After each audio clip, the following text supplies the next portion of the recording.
Welcome into the latest edition of Extra Time. As always, thank you very much for your tweets. Stevie with me, as is Don and Frank. Boys, got loads of questions, but I just want to ask one quickly from me.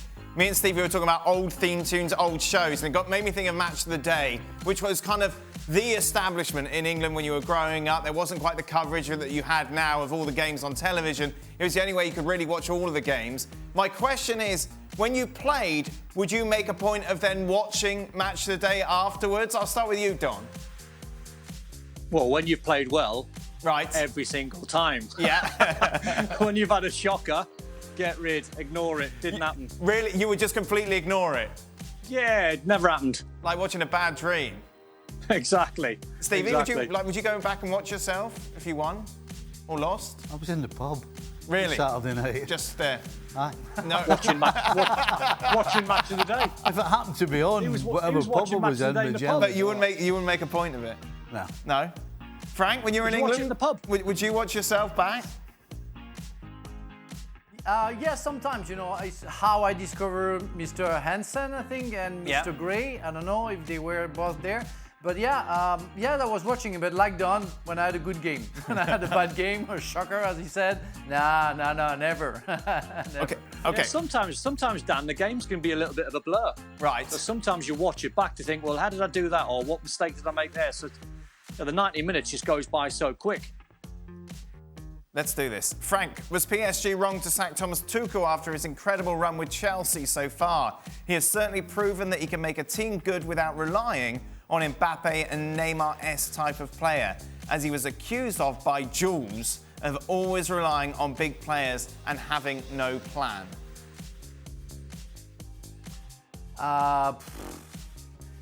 I don't know if they're wrong or not. I think he lost something there in the dressing room, and it's so hard to be the coach of Paris Saint-Germain. I don't know what Pochettino is going to do with Paris Saint-Germain, but if Neymar or Mbappe or some others don't want to listen to the coach, it's like almost impossible to lead the team and do whatever you want to do. It seems to be easier with younger players at Chelsea, and even if they are quite stars, they still listen and still believe that the coach can lead them well. In Paris Saint-Germain, it seems to be different. And so many, we saw Ancelotti struggling, we saw Laurent Blanc before struggling, and we saw so many others struggling before Tuchel. And we all know that as long as the hierarchy is not really explained to the players, it's not going to work, and it's going to be always difficult to be a coach at Paris Saint-Germain. Stevie, City lost to United means they are still not as good as we think they are. Do you think they can still win the quadruple?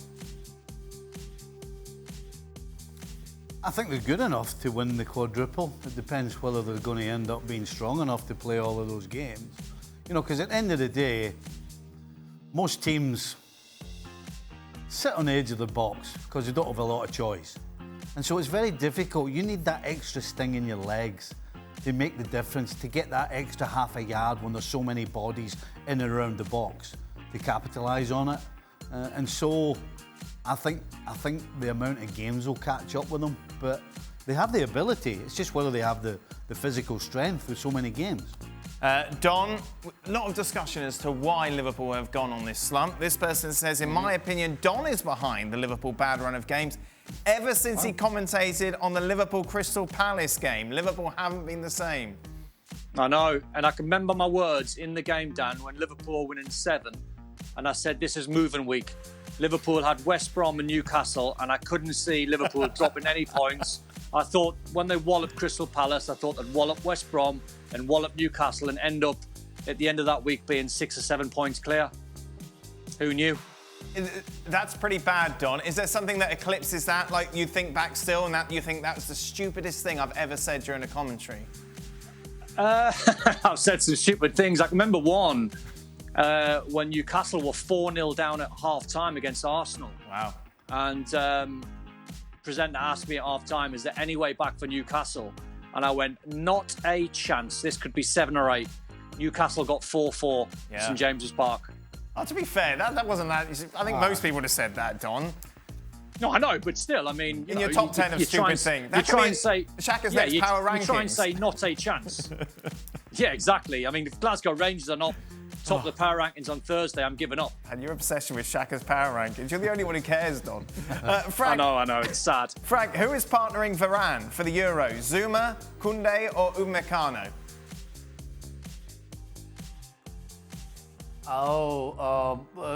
Right now is still Langley from Right. Barcelona. Wow. But things can change, and I don't know if Zouma will carry on playing with Tuchel. I mean, he was playing with Frank Lampard, but he didn't play a lot. Well, he was a bit injured, but he didn't play a lot.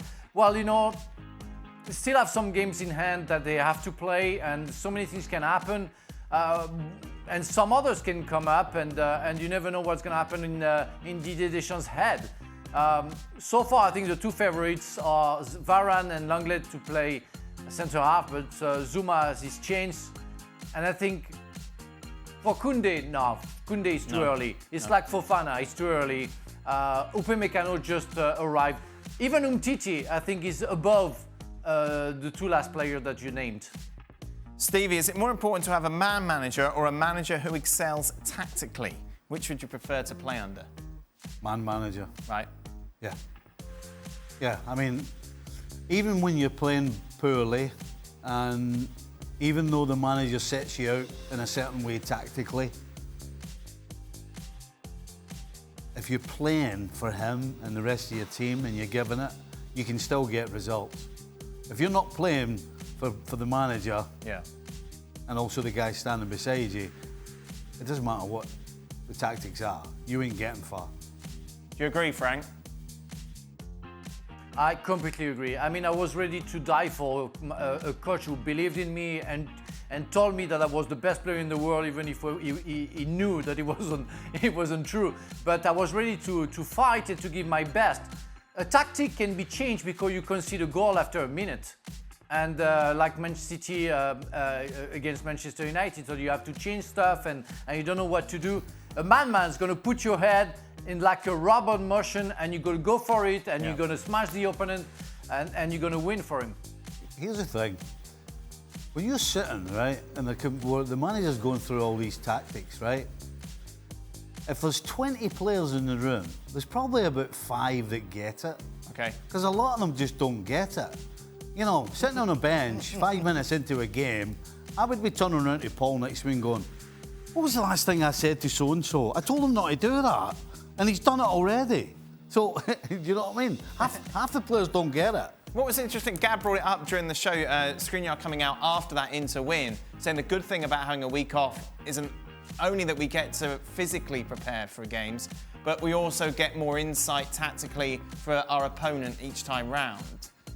Does that make sense? Like, how much are they really aware of how the opponents play or who to look out for? Well, he's probably repeating what the manager said. So you're not buying it? Well, listen, do you think for a second that Inter Milan's players don't know kind of what Atalanta are going to be doing? I don't know, you tell me. Maybe they just don't bother. No, well, they know the players. They've played them before. Atalanta don't really change the way they go about the game. Right. You know, I think this is more to do with him spouting out the stuff that the manager's saying. The manager's probably all week in the press has been saying, oh, this is great. We get time to rest. We get time to prepare for the next game. Blah, blah, blah. And the players just repeat it. Don? I've got to say, when I was at West Ham, we'd done a lot of analysis work. And if you had a week off, like Antonio Conte's men have had, it would give you a lot of time, whatever day of the week it might be, Tuesday, Thursday, Friday. If you want to sit down and watch the opposition and the analysts show you, you know, what Zapata might do in a certain situation, how he likes to run, the areas he likes to run in, what midfield players sit, what midfield players bomb on, where the weaknesses are, if the fullbacks are high up the pitch. If you can sit and watch that visually, because at the coach, you know, if Stevie's sitting down in front of me and say 5 others, and he's saying, right, the fullbacks are doing this, and Zapata does this, and Muriel does this when he comes off the bench, you can sort of take so much on board. But I was always, I don't know if the lads agree, but if you've seen it visually and you watched it in a sort of relaxed environment, you could actually take more in when you're watching a video. You can watch them over 3 or 4 games, and it just sort of sunk in a little bit more. That must have taken at least 20 minutes. No, but I think if you've got time to sit... You've got 3 days. Yeah, if you can sit you've got down at and least watch 3 it, days in between a game. I mean, if you want to... It'll take you 20 minutes. Yeah, but you could do you that. don't You have could 20 do minutes to well, you watch could do the same stuff. Yeah, but you could do 20 minutes on a Tuesday, and then you could do exactly the same thing on a Friday, just reminding the players of what you've already seen on the Tuesday and footage from the previous game. I think it helps massively. Oh, and by the way, if anybody's never been in a room with 20 guys with a video playing of tactics and stuff, again, there's at least half of them have got their eyes open, but there's nothing going on behind there. Because it's boring. I think that tells you what it was like when Stevie was in there, because we wouldn't have got away with that. Oh yeah, you're telling me that? Aye, I will tell you something. I'll put money on it. That's no change. Yes, you're going to have 3 or 4 like this. They're always sat in the front, edge of the seat, and then there's going to be everybody who's got in first, so they can get the back seat, so they can hide because they can't be bothered. Frank, the obvious question: 1998 World Cup final. How much did you focus on Brazil in the build-up? Well, in fact, we didn't, because on top of it, Ronaldo wasn't sure to play. We didn't know. They were saying that maybe he wasn't feeling well. So, and in fact, Emejake said, "We don't care. We don't care about them. Just take care of the corner kicks, because they don't really focus on that. So just play it 100%. Otherwise, guys, we are better than them. We're gonna smash them. You have to believe that you are better than them." That was the tactic. Go for it, guys. I believe in you. That was it. And how did that work out?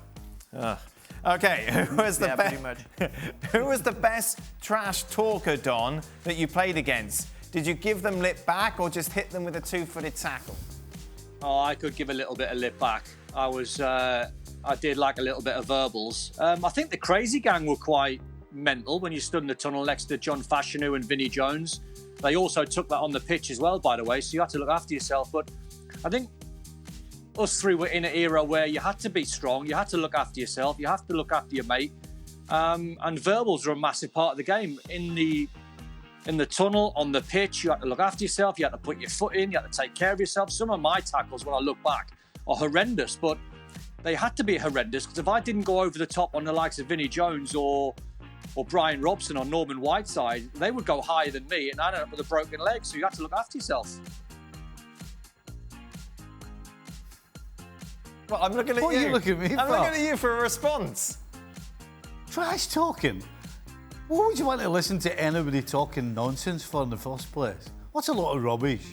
So you could just Someone must have hammered you. You would just ignore it all. I'm sure. I don't remember anybody ever trash talking in it. No. What's a lot of nonsense? Don says it's important. Oh, come on. So it's not important. Well, hold on a second. It's not important, but it happens. This is the other thing as well. Unfortunately, things become real that are just complete nonsense because of situations. I know where we're going. We're going FA Cup final. Like you're talking about FA Cup final. There it is. We've got all these numpties saying we out-psyched them in the tunnel. What? Because they were shouting "ship ahoy." You're talking about a Liverpool team, right? That had 3 Champions League winners in it, 8 Premier or Championship winning, FA Cup winners before, been there, done it, seen it. Johnny Barnes played in the Maracanã and walked through 100,000 Brazilians, and then the players on the field are going to be put off by a bunch of numpties shouting "ship ahoy." Really? Oh God! I can't believe people actually believe that. No, it's rubbish. Dan, I have a good story about. We've run out of time, Frank. Sorry. That's Don, Well, that was a nice change. A good story with Frank. Joking, Frank. Go on. That was a very good story, and I will keep it for myself. No. Do I have the? I go for it? Okay. Come on. Don just mentioned the Crazy Gang. We played the semi-final of the FA Cup in '97, and we played it at Highbury. And everybody knows that the tunnel is very narrow. And Vinnie Jones was screaming, "Guys, we're gonna kill them. We're gonna smash them. You know, don't forget, it's gonna be a war. You know." And Ruud Gullit was standing between the 2 lines. And all the teams and all the players, and he said, "You know, guys, don't worry. People who are shouting are people who are scared. So just go on the field and enjoy." and we won 3-0 against Wimbledon. So that was a good story. Yes, Yeah. Frank. So you weren't intimidated like Stevie was in the FA Cup final? No, of course not, of course not. We knew that we were better than Wimbledon. Liverpool didn't know that. Oh! This can only go badly. Well, thank you very much for watching ESPN on YouTube. For more sports highlights and analysis, be sure to download the ESPN app. And for live streaming, premium content, and let's not forget as well, ESPN FC 7 days a week. Subscribe to ESPN Plus.